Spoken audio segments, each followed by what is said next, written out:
Muito bom dia, feliz sábado a todos.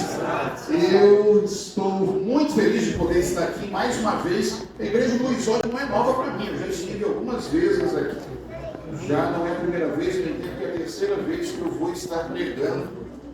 Nesses últimos anos, desde que a gente assumiu a liderança da igreja aqui na União Sudeste, a última vez que eu estive aqui, o pastor Francisco. Já faz, acho que uns 2 anos, talvez não faça isso. Um ano passado, no dia do pastor. E muito feliz de ver a linda igreja que temos. Vocês fizeram uma reforma na fachada, dá para ver que a igreja está mais atrativa, mais contextualizada. E hoje uma linda festa. Eu quero agradecer o carinho. Durante essa semana eu teria a alegria de poder estar com vocês. Essa é uma semana estratégica para a Igreja Adventista do Sétimo Dia, não só na nossa união, mas em toda a América do Sul. Uma semana de evangelismo, uma semana de milagres, de bênçãos, onde nós abriremos a palavra de Deus e esperamos ter amigos queridos da igreja que estão estudando a palavra do Senhor e estão no vale da decisão para que o Espírito Santo possa alcançá-los. Mas as mensagens serão não somente a eles, mas serão para toda a igreja. E eu convido a você para estar todos os dias aqui. Às 19h30 nós teremos louvor, teremos bênçãos especiais de Deus como presente para a sua vida. E se você puder vir acompanhado de amigos que você quer que sejam alcançados pela palavra de Deus, todos serão muito bem-vindos. Eu quero parabenizar a todos os desbravadores. Hoje é o Dia Mundial dos Desbravadores. E quero parabenizar pela linda festa que nós estamos tendo aqui no Luizódio. Todo o trabalho de organização, a igreja está linda, contextualizada. Eu quero de maneira especial, o pastor Reno já fez isso, mas eu quero agradecer a nossa liderança. E eu queria pedir, se eu posso fazer isso, eu quero pedir que a liderança do Clube Eldorado fique em pé nesse momento. E deixa eu dizer por que eu estou pedindo isso. A liderança pode ficar em pé? A diretoria desse clube pode ficar em pé? Deixa eu lhes dizer, amigos, o Clube de Desbravadores é um dos maiores presentes que nós podemos ter na igreja. E eu quero dizer mais, se nós temos um clube, é porque nós temos uma diretoria por detrás que está à disposição de pagar um preço para que o clube possa realizar as atividades. Se nós temos gente disposta a realizar o trabalho, é por isso que nós temos ali um lindo clube, e eu quero agradecer em nome da Igreja Adventista a todos vocês. É mais fácil encontrar líderes para outras áreas da igreja do que muitas vezes para essa área, porque quando muitos estão descansando no domingo, no final de semana, estão relaxando, essa turma está trabalhando. Eles estão com os nossos meninos e meninas, formando, desenvolvendo dons, talentos, valores. Eles fazem com que os nossos meninos e meninas sejam apaixonados. O Clube de Desbravadores é uma das áreas mais completas da igreja. É a maior escola de liderança que nós temos na igreja. Os meus primeiros passos de liderança, hoje eu lidero 234 mil membros da Igreja Adventista. São muitas pessoas que estão sobre a nossa liderança. E vejo meus primeiros passos de liderança foi dentro do clube. Quando eu pude ser secretário de unidade, quando eu pude ser capitão de unidade, e ali, errando e aprendendo, fui dando os primeiros passos da liderança. O Clube dos Desbravadores é a maior escola de liderança que nós temos na Igreja Adventista. Além disso, é o maior projeto social que nós temos na igreja. A igreja que tem um clube é abençoada, porque a igreja acaba sendo impactada, ou seja, impactante na vida de muitas famílias. Nós não temos seguramente apenas juvenis e crianças da igreja, mas temos juvenis e adolescentes que fazem parte da comunidade e que participam do clube. Com isso, a igreja acaba sendo ainda mais relevante na vida dessas famílias. Além disso, é manutenção para a nossa juventude na igreja, através das atividades, através dos dons e talentos que eles desenvolvem, e é um celeiro de batismos. Eu quero agradecer a vocês. Vocês colocam dinheiro do bolso para que o clube possa ser uma realidade aqui. E de forma apaixonada, fazem os nossos meninos e meninas também se apaixonarem por Jesus. O tio Célio e a tia Cleli, que foram os meus líderes de tantos anos, eu bato continência para eles até hoje. Pela ascendência, pela influência, pela diferença que eles fizeram na minha vida. Hoje eles estão bem velhinhos, mas ainda estão envolvidos com o Clube dos Desbravadores. esses meninos e meninas terão vocês como líderes deles para o resto da vida, independente da idade. Muito obrigado pelo desprendimento de vocês. Eu queria uma salva de palmas para a nossa diretoria. Vocês vão ouro para a igreja. Ouro. Porque nós temos gente para outras áreas, mas nem todo mundo está disposto a pagar o preço que vocês pagam. Deus lhes recompense pela graça de Jesus com a eternidade e com esses meninos marchando em nome do Senhor Jesus lá no 7 de setembro do céu, com certeza.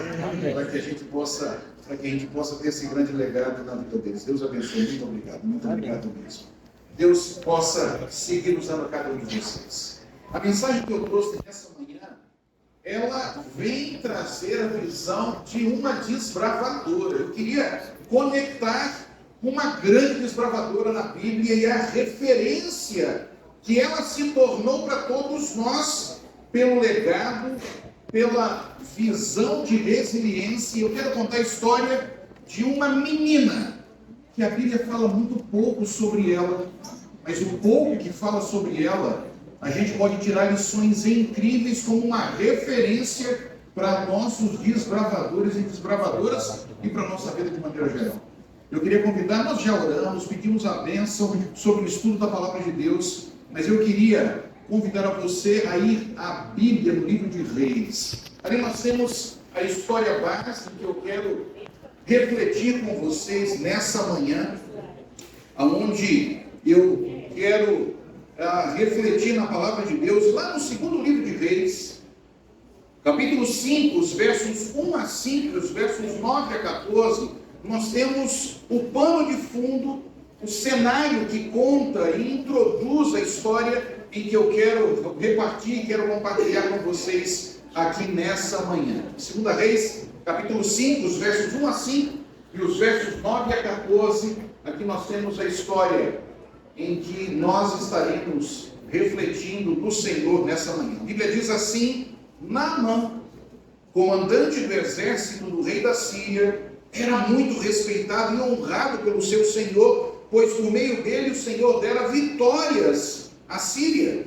Mas esse grande guerreiro ficou leproso, diz a Bíblia. Ora, tropas da Síria haviam atacado Israel e levado cativa uma menina, que passou a servir a mulher de Naamã. Um dia, ela disse à sua senhora: se o meu senhor procurasse o profeta que está em Samaria, ele o curaria da lepra. Naamã foi contar ao seu senhor, que era o rei de Israel. Então Naamã partiu, levando consigo 300 ciclos de prata, 72 quilos de ouro e 10 mudas de roupas finas. Versos 9 a 14. Então Naamã foi com seus cavalos e carros e parou à porta da casa de Eliseu. Eliseu enviou um mensageiro para lhe dizer: vá e lave-se 7 vezes no rio Jordão.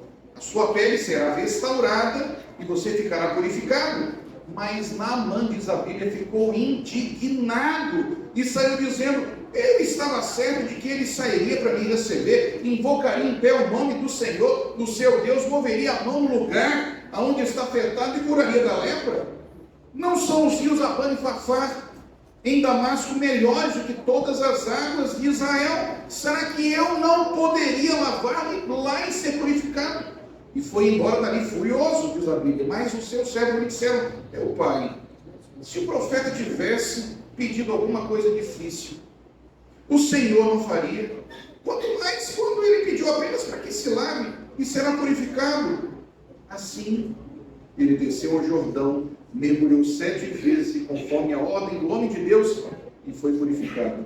E a Bíblia diz que a sua pele se tornou como de uma criança. Esse é o cenário de fundo da mensagem dessa manhã. A Síria frequentemente estava em guerra com Israel, mas é claro de que nesse momento, por esses dias, onde acontece essa história, a Síria e Israel estavam em paz, inclusive porque os reis trocaram cartas para que Naamã pudesse ser recebido dentro de Israel pelo profeta Eliseu. Pouco antes, Acabe, que é um rei muito conhecido, que foi muito mal, havia sido assassinado em uma batalha, e o nome do rei aqui, ele não é descrito na Bíblia, mas todos nós cremos, e os Estudiosos creem de que o rei que estava aqui sobre Israel era o filho de Acabe, o rei Jeorão. Naamã, aonde nós lemos aqui parte da história dele, é uma pessoa importantíssima na Síria. Ele havia ganhado fama e honra pelas vitórias que havia conquistado para o seu país e que ajudou ao seu país a alcançar. Mas ele teve a infelicidade de se tornar leproso. Mesmo assim, pela importância que ele tinha no seu país, o rei mantivera a sua posição honrosa como chefe da guarda e chefe dos exércitos ali da Síria. Eu quero entrar agora como foco na menina que temos como base para essa manhã, como referência para todos nós, que somos desbravadores. A menina sequestrada naquele então, eu quero lembrar a vocês, ela estava em terreno inimigo, longe de casa, aparentemente abandonada por Deus, sem conforto e esperança. Seguramente sua vida, seus sonhos, as suas expectativas haviam mudado completamente a partir do momento que havia sido sequestrada para a Síria, quando houve guerra entre Síria e Israel. E sabe, amigos, essa menina poderia ter se tornado amarga, melancólica, se ela permitisse que a sua infelicidade tomasse conta do seu coração e dos seus pensamentos sobre si mesma e sobre sua situação infeliz naquele momento. Mas, contudo, mesmo numa terra estranha, Deus tinha para ela uma missão. E mesmo com a tenra idade que ela tinha uma nobre tarefa a cumprir em nome do Senhor, longe de casa. A Bíblia, eu quero dizer a vocês, a Bíblia fala muito pouco sobre essa menina. Mas, amigos, o pouco que fala é suficiente para que nós possamos aprender lições tremendas da vida dessa garota, usada tremendamente por Deus, e a referência da sua idade juvenil para todos nós e para nossos desbravadores hoje.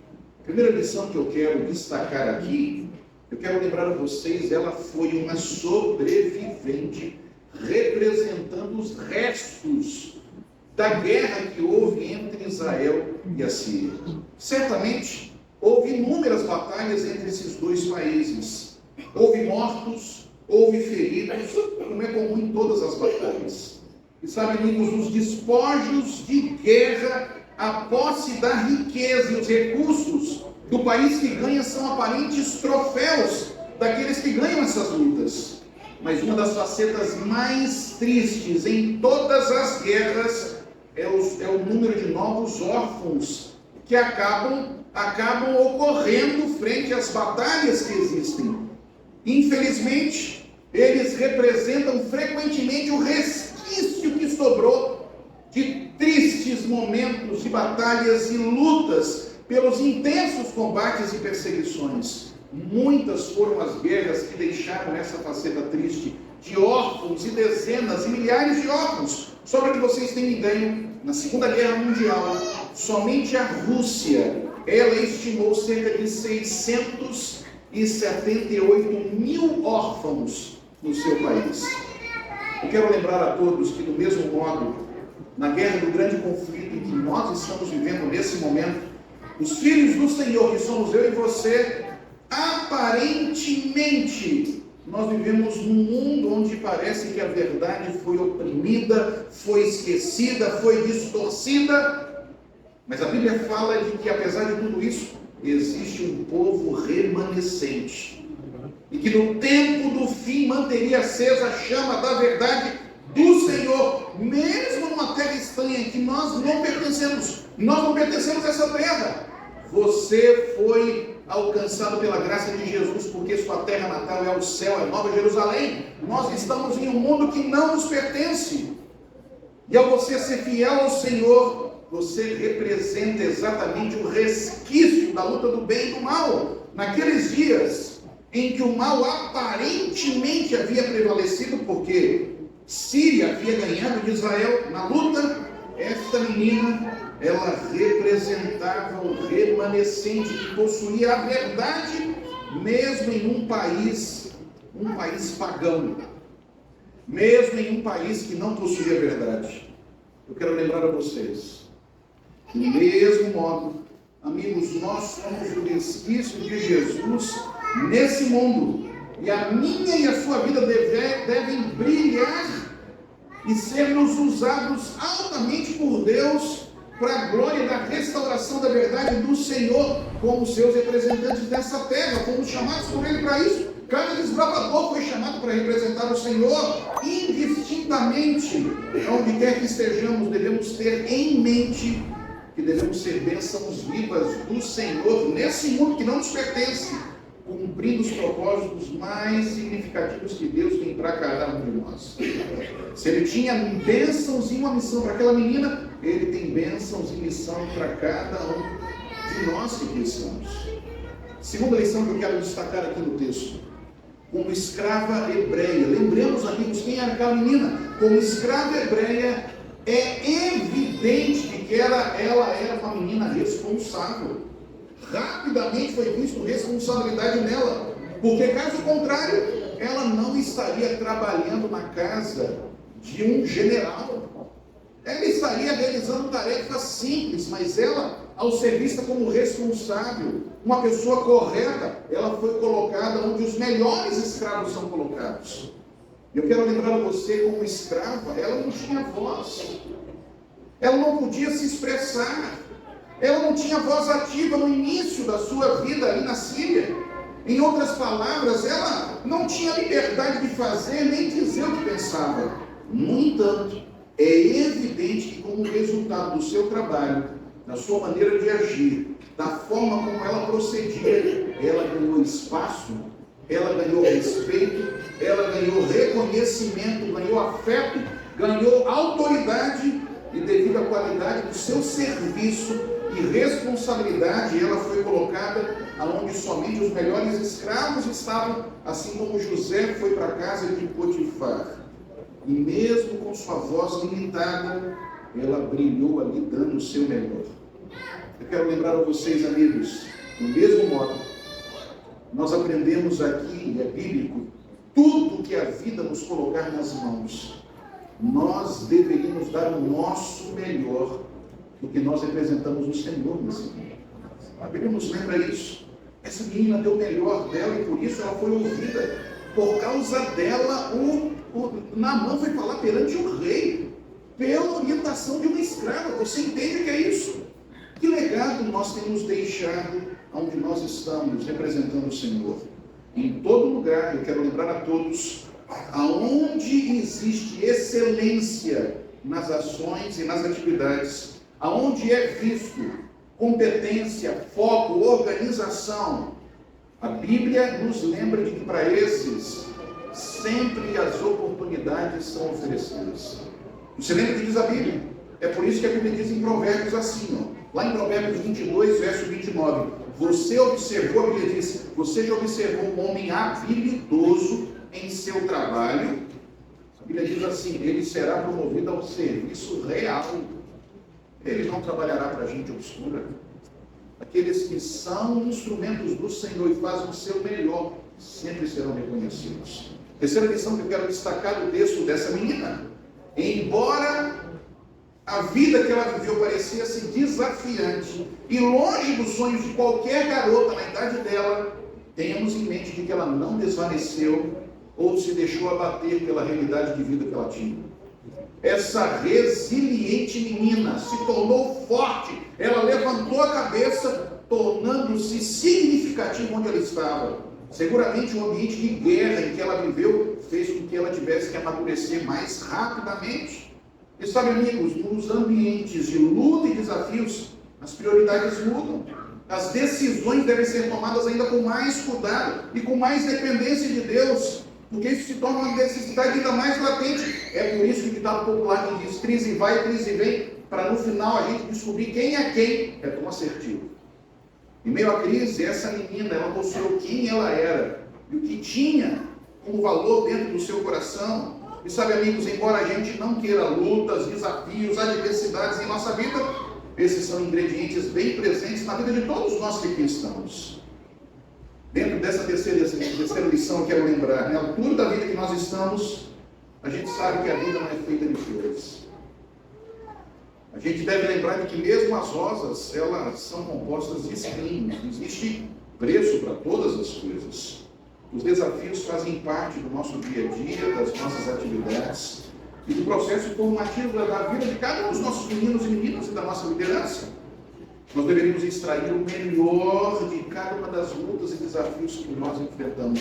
Lembremos, ainda que nós não queiramos adversidades, lutas, desafios, adversidades, provações, são oportunidades de amadurecimento do Senhor. Paulo diz isso, Tiago fala sobre isso na Bíblia, o próprio Senhor Jesus fala sobre isso. As adversidades nos fazem mais fortes no Senhor, e nós devemos canalizar toda a luta de adversidade para um bem maior em nossas vidas. Quarta lição que eu quero destacar aqui da vida dela: a Bíblia não cita o nome dessa menina. A gente não sabe se chamava Fernanda, Gabriela, Mariana, a gente não sabe qual era o nome dela. A gente só conhece como menina cativa. E geralmente no contexto bíblico era costume dar o nome dos filhos de algum milagre feito por Deus, enfim, em homenagem talvez, ou alguma homenagem à terra onde nasceu, ou algum ancestral. Talvez nós tenhamos aqui vários nomes bíblicos, nomes de homenagens aos avós, enfim, aos pais. A gente não tem nenhuma pista para poder explorar algo sobre o nome dela, algo que pudesse ter sido notável na sua vida, ou na vida da sua família. É interessante que algumas versões bíblicas começam dizendo uma menina, simbolizando qualquer menina, mas depois o texto diz a menina, ela já não era mais uma entre tantas. Enquanto a riqueza do texto diz uma menina, a menina, eu lembro da minha menina, eu tenho uma menina de 13 anos de idade hoje. Quando nós fomos descobrir o sexo lá no ultrassom, meu coração foi na boca, porque quando o médico falou que era uma menina, eu fui no dia do casamento dela, quando um rapaz me roubaria. Já fiquei com ciúme desde aquele dia. Eu fiquei com meu coração pulsando. O nome que nós escolhemos para minha menina é Milena, que significa graciosa, querida, brilhante, resplandecente, muito amada, porque é assim que ela é para nós e para toda a família. Aqui nós temos vários nomes, mas o que eu quero dizer, eu quero lembrar, amigos, que o nome mais importante não é o nome que nós temos aqui nessa terra. Indistintamente do seu nome, se é bonito, exótico, diferente, eu quero lembrar a vocês que o nome mais importante de todos é o nome que você receberá no céu da própria vontade, da própria mão do Senhor Jesus naquela pedra branca. Esse será o nome mais significativo e que perdurará por toda a eternidade. Eu quero lembrar a todos, a menina que não possuía nome, ela podia até ser anônima nessa terra, mas ela era famosa no céu.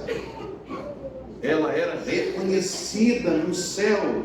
Nunca esqueçamos, é muito melhor ter o reconhecimento da eternidade do que a glória passageira e finita desse mundo. Quinta lição que eu quero destacar aqui para vocês.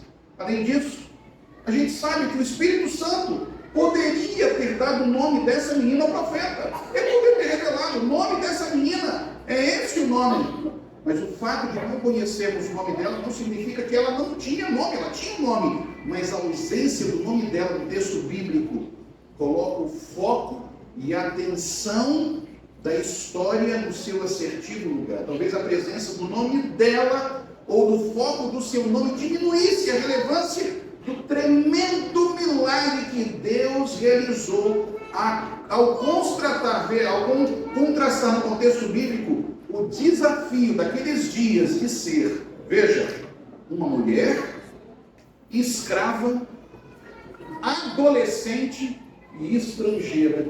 E apesar de todos esses desafios, foi uma vida poderosa na salvação de outras vidas no lugar onde ela estava. Não importa os desafios que nós estejamos ou tenhamos, se estamos nas mãos de Deus, nós somos milagres do Senhor nesse mundo. O milagre da cura de Naamã, amigos, como estrangeiro e não israelita, alcançado pela graça divina em Israel, se tornou tão marcante. A história da cura de Naamã foi tão impactante que perdurou pelos séculos. E veja, a Bíblia cita no Novo Testamento a cura de Naamã. E sabe quem citou? O próprio Senhor Jesus. Lá em Lucas, no capítulo 4, verso 27, o próprio Jesus citou a cura de Naamã. Havia sido o trabalho dessa menina, o testemunho dela foi tão marcante que os séculos ficaram vivos na história. E a Bíblia diz em Lucas 4, 27, também havia muitos leprosos em Israel. No tempo de Eliseu, profeta, todavia nenhum deles foi purificado, somente Naamã, o sírio. Jesus diz isso em Lucas 4, verso 27. Dessa forma, lembremos sempre que o foco das grandes conquistas e realizações nunca deveríamos ser nós que estejamos no foco. É por isso que a menina não tem o nome dela aqui. Ela foi um instrumento. Ela foi apenas um instrumento. O foco é o Senhor. É Deus que realiza através de nós milagres extraordinários. É por isso que a Bíblia diz lá em Atos, e Deus fazia milagres extraordinários por meio de Paulo. Não somos nós, é o Senhor que faz através de nós. Nós somos meros instrumentos da graça do Senhor nesta vida. Vitória, sucesso, libertação, perdão, redenção só podem vir do Senhor. É por isso que toda a glória e toda a honra da nossa vida pertencem a Ele. É a Ele, não somos nós, é aquilo que Deus faz por nós. Última lição que eu quero destacar aqui no texto bíblico. Mesmo aparentes maldições podem se tornar poderosas bênçãos. Todos estamos certos de que aquela menina, ela não queria ir para a Síria, mas ela foi forçada, ela foi presa, ela foi raptada. E no meio dessa guerra, ela provavelmente perdeu a sua família, ela perdeu os seus amigos, ela perdeu sua identidade e ela poderia até mesmo estar morta. Mas Deus tinha um plano maior e alternativo na vida dela. Embora a realidade pudesse parecer um pesadelo para aquela menina, Deus usou esse contexto para colocá-la estrategicamente onde ela precisava estar e fazer daquela situação, através da vida dela, um arauto da verdade, numa terra estranha. Porque Deus tem poder de transformar maldições em bênçãos. É isso que diz Neemias 13:2. Você lembra que diz Neemias 13:2? Eles tinham contratado, a Bíblia diz assim, pois eles, em vez de dar água e comida aos israelitas, tinham contratado Balaão para invocar uma maldição sobre eles. Mas a Bíblia diz assim, porém o nosso Deus transformou a maldição em bênção. Deus tem poder para transformar maldições em bênçãos. Sabe o que Ellen White diz sobre essa menina? Lá no livro Profetas e Reis, ela diz assim, uma escrava distante do lar, esta pequena jovem era, não obstante, uma das testemunhas de Deus, cumprindo inconscientemente o propósito pelo qual Deus havia escolhido Israel como seu povo. A sua vida como bênção viva nas mãos do Senhor. Eu quero lembrar a vocês, quero falar aos pais rapidamente, não foi fruto do acaso. Havia uma família que havia sido fundamento nos primeiros anos de vida daquela menina. Olha o que Ellen White ela fala aqui, na página 125 do Profetas e Reis. A conduta da menina cativa, a maneira como ela se comportou neste lar pagão, é um forte testemunho do poder dos primeiros ensinamentos do lar. A vida e o testemunho dela não era casualidade. Ela tinha pais que eram apaixonados pelo Senhor e ensinaram assim diz o Senhor na vida dela desde que ela era pequena. O texto diz, por seu exemplo e ensino o futuro dos seus filhos é em grande medida decidido. Parabéns aos pais que apoiam o Clube dos Bravadores.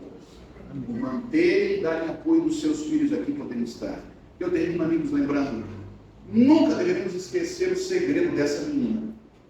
Porque enquanto Naamã tinha espada, essa menina tinha a palavra de Deus no seu coração. Enquanto Naamã tinha um uniforme todo condecorado, a menina era revestida pela justiça da graça de Cristo Jesus na sua vida, na graça de Deus e nosso Senhor Jesus que viria. Enquanto Naamã era o chefe da guarda real de um povo pagão, essa menina que não possuía status, ela possuía o Espírito Santo na vida dela. Sabe, enquanto Naamã foi aclamado na sua terra natal, a Síria, a menina era uma cidadã da cidade central de todo o universo, a Nova Jerusalém, aonde um dia Jesus a receberia. Enquanto Naamã, ele tinha lepra e só pensava na morte de dia e de noite, a menina estava segura, onde estava a fonte de vida. E enquanto Naamã havia perdido completamente a esperança, a menina conhecia onde estava o caminho de cura e restauração para a vida dele. O nome Naamã pode até estar escrito nas memórias e nos livros de histórias dessa terra, mas o nome dessa menina está eternizado no livro da vida por toda a eternidade. Ali estará. Conforme a Bíblia, a vida e a obra dessa menina foram citadas por Naamã perante o rei. Você lembra disso? Ele foi perante o rei para poder pedir: eu quero ir lá, porque a minha escrava em casa, ela falou de um profeta. Eu espero que o nosso nome, ele e o seu nome, sejam citados perante o rei do universo pelas testemunhas, que são os anjos que estão em nosso redor, para dizer a bênção que temos feito na vida das pessoas que estão nos ao redor aqui. Que Deus nos abençoe a todos. Deus use a nossa vida para isso. Hoje é um dia de celebração para a glória do Senhor desse mundo. E não é por casualidade que hoje, onde nós relembramos a restauração de que, através do instrumento de Deus dessa menina, hoje nós vamos celebrar a restauração de vida na vida do Mauro, da Elizabeth, do Hércules e da Cláudia, em nome do Senhor Jesus. Hoje, a vida de vocês vai ser restaurada pela graça de Cristo Jesus. Hoje vocês vão morrer desse mundo. A lepra de que atinge a nossa vida como pecadores, nós não deixaremos de ser pecadores. Mas agora, a justiça do Senhor toma posse da vida de vocês. Vocês renascem como crianças recém-nascidas nas mãos do Senhor para serem instrumentos dele nesse mundo. Louvado seja o nome de Deus. Eu queria convidá-los para que a gente pudesse. Vocês têm uma música agora? Não, nós teríamos isso. Temos uma música nesse momento. Então eu queria pedir para que vocês pudessem ir para ali para trás. A gente se encontra daqui a pouquinho aqui. Eu aqui do lado de fora, pastor Enos aqui. Nós teremos um momento especial de batismo de todos vocês. E teremos uma música especial nesse momento, correto? E em sequência, nós estaremos participando do batismo especial dessas pessoas para a glória do Senhor.